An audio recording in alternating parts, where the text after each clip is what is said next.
नमस्कार मंडळी, आज आपण बघणार आहोत टी टाइम केक। तर यासाठी मैदा किंवा साखरेचा वापर केलेला नाही आहे, अगदी घरातल्या साहित्यात होतो आणि झटपट होतो।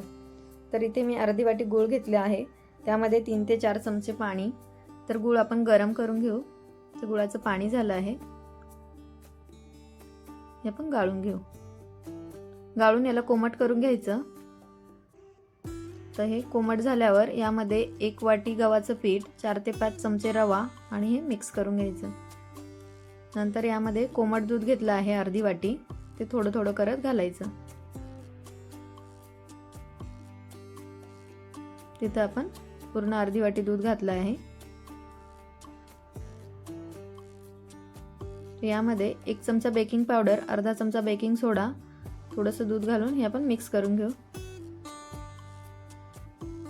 नंतर इथे एका भांड्याला तूप लावून घेतलं, यावर थोडा मैदा घालून याला छान ग्रीस करून घ्यायचं।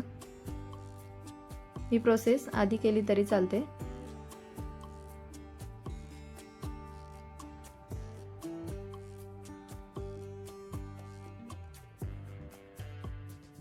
यामध्ये बॅटर टाकून घेऊ।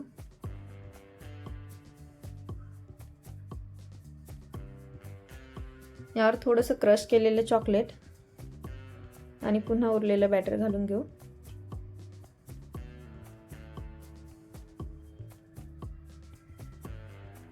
यावर मी पुन्हा थोडं चॉकलेट घातलं आणि बदामाचे काप, हे ऑप्शनल आहे, नाही घातले तरी चालेल। इथे मी एका भांड्यामध्ये मीठ घालून एक जाळी ठेवून 10 मिनिटे प्रीहीट करून घेतलं आणि मग यावर आपण केक बेक करून घेणार आहोत। तर इथे 20 मिनिटे आपण मंद गॅसवर बेक करून घेतलं आहे। तर बघू शकता अगदी छान आपला केक तयार झाला आहे। याला थंड करून डिमोल्ड करू। केक थंड झाला आहे, अगदी छान फ्लफी झाला आहे। तर नक्की करून बघा, खूप छान लागतो चवीला पण। आणि व्हिडिओ आवडला असेल तर व्हिडिओला लाईक, शेअर, सबस्क्राईब नक्की करा।